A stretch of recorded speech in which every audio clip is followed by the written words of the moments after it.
بسم اللہ الرحمن الرحیم۔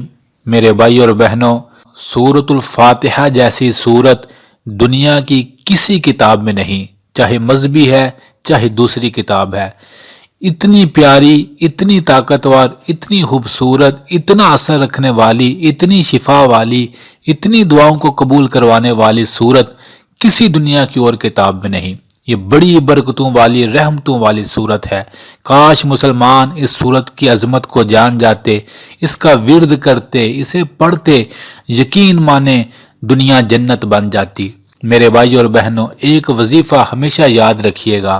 اگر آپ کا کوئی غم، پریشانی یا مسئلہ ہے، آپ ایک کام کریں، دن میں کسی بھی وقت پہلے 2 رکعت نماز حاجت پڑھ لیں۔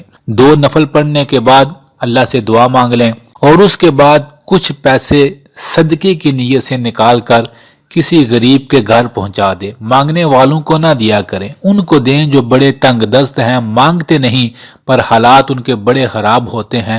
ان تک کسی بھی طرح مدد کی صورت میں پیسے یا کوئی چیز پہنچا دیا کریں، وہ سفید پوش لوگ زیادہ حقدار ہوتے ہیں۔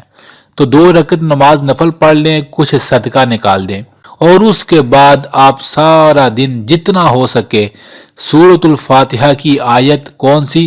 ایاک نعبد و ایاک نستعین، ایاک نعبد و ایاک نستعین، اے اللہ میں تیری ہی عبادت کرتا ہوں اور تجھ ہی سے مدد مانگتا ہوں۔ اس آیت کو بار بار پڑھیں اور اپنی پریشانی، اپنی دعا، اپنی حاجت کو ذہن میں رکھ لیں اور پڑھتے رہیں۔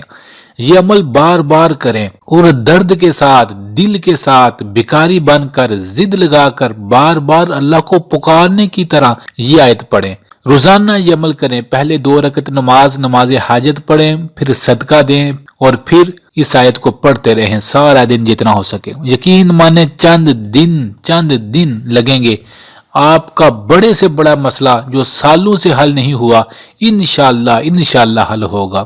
آپ کی وہ دعا جو آپ کو لوگ کہتے ہیں کہ یہ پوری نہیں ہو سکتی، اس وظیفے سے جیسے میں بتا رہا ہوں، چند دن، چند ہفتے ڈٹ کر لیں اس وظیفے کو، رب کعبہ کی قسم آپ اثر خود دیکھیں گے۔ بس پڑھنے والا دل اور دھیان اس وقت اللہ کی طرف ہو اور پڑھے، انشاءاللہ اثر ضرور دیکھے گا۔